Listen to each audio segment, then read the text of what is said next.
Good evening.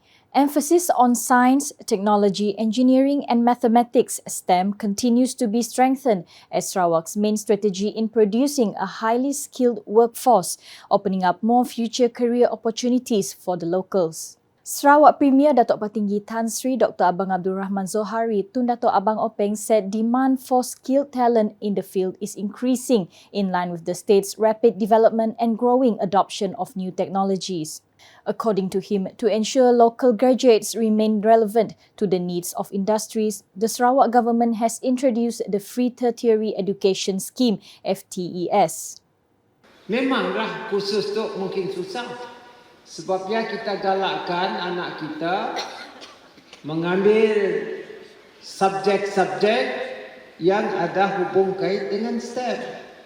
Kerana ekonomi kita sampai 2037 semuanya berkisar kepada khusus-khusus pada khidmat kita susah, tapi kita cobalah mengalahkan anak-anak kita dalam jurusan tersebut sebab kerja menunggu. He said this when speaking during the closing ceremony of the Gabungan Parti Sarawak GPS Convention at the Borneo Convention Centre, Kuching, BCCK on Sunday. Elaborating further, the GPS chairman stressed that this approach is crucial in addressing the issue of job mismatch among graduates, especially those with a tendency to choose fields that are less in demand. At the same time, he said Sarawak is also facing a shortage of experts in critical fields such as surveyors, engineering and information technology, thus reinforcing the need to expand participation in STEM fields. Meanwhile, a dinner event in conjunction with the GPS convention on Sunday took on a light-hearted and lively mood when the Sarawak Premier stole the spotlight with an impromptu ride on an electric scooter. Despite spending the entire day attending and following proceedings of the convention, he still took time to interact with the guests, reflecting his warm personality and close rapport with the public.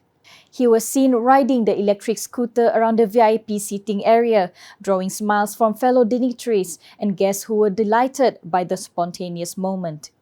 Earlier, Datuk Patinggi Abang Zohari had taken an interest in the scooter being used by convention staff, which also happened to be the grand prize for the evening's lucky draw. The Brooke Dockyard Industrial Heritage Museum will open to the public tomorrow after being officially inaugurated tonight by Sarawak Premier Datuk Patinggi Abang Zohari.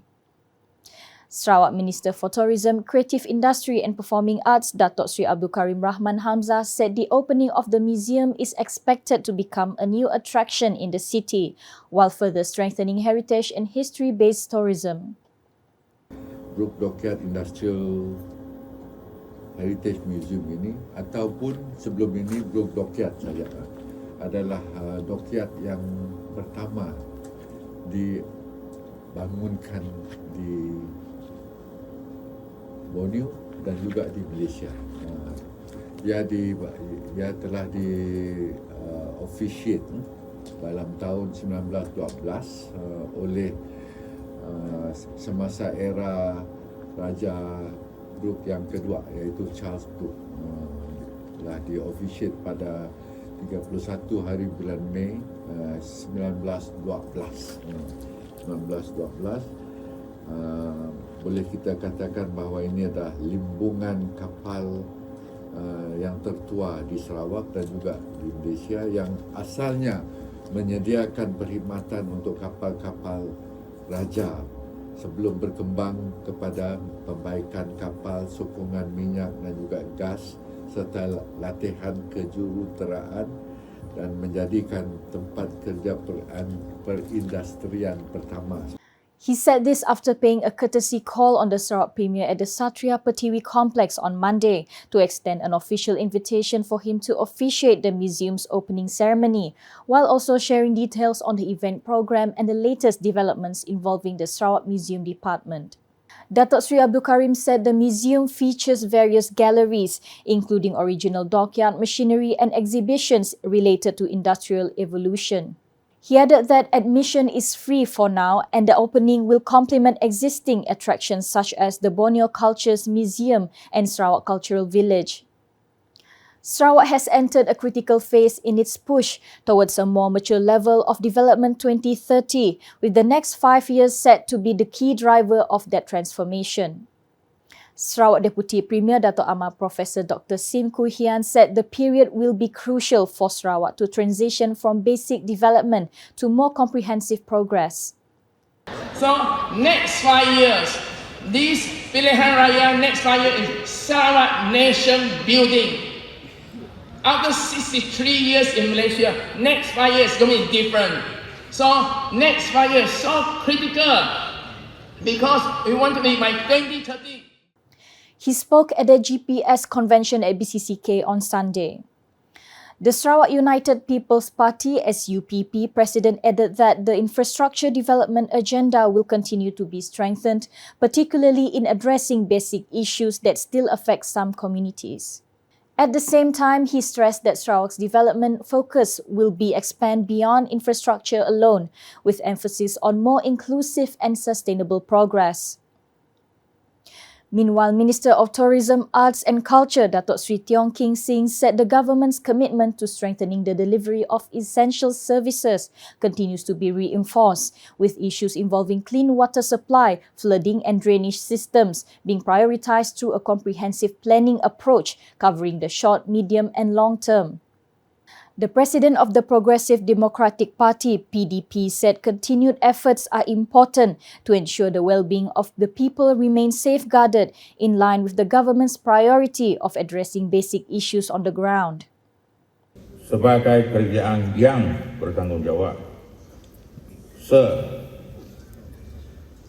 people on the ground feel that definitely with your leadership there is a lot of planning, but they are looking forward.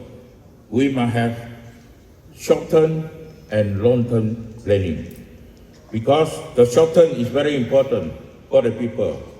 For example, the area we don't have the water, they are looking forward immediately how you're going to resolve the need for the daily use. At the same time, he stressed that service delivery must continue to be strengthened so that every government plan truly delivers impact at the grassroots level.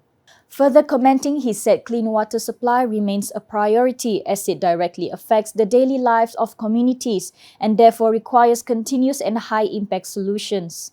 He also highlighted the government's efforts in addressing recurring floods through a more structured approach, including proposals to deepen riverbeds to overcome sediment build-up that affects water flow.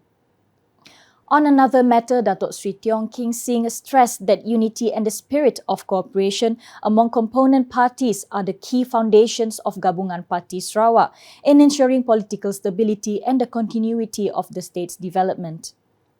According to him, the coalition's strength lies in the ability to each party to manage differences in views maturely through consensus, mutual respect and genuine power sharing. Kepimpinan bukan tentang siapa yang paling lantang, tetapi siapa paling konsisten dalam perkhidmatan dan berjasa untuk rakyat. It is not about position, but about responsibility. He pointed out that GPS has proven itself to be a stable, mature and credible coalition through the wisdom of its leadership in managing differences. However, he said all parties must acknowledge that there are still weaknesses that need to be improved to ensure the coalition remains relevant and continues to earn the people's trust.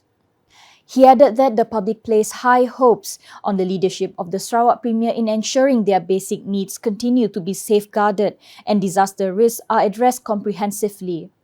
Therefore, he stressed that such confidence depends on the achievements already delivered, as well as how the coalition's leadership navigates the future.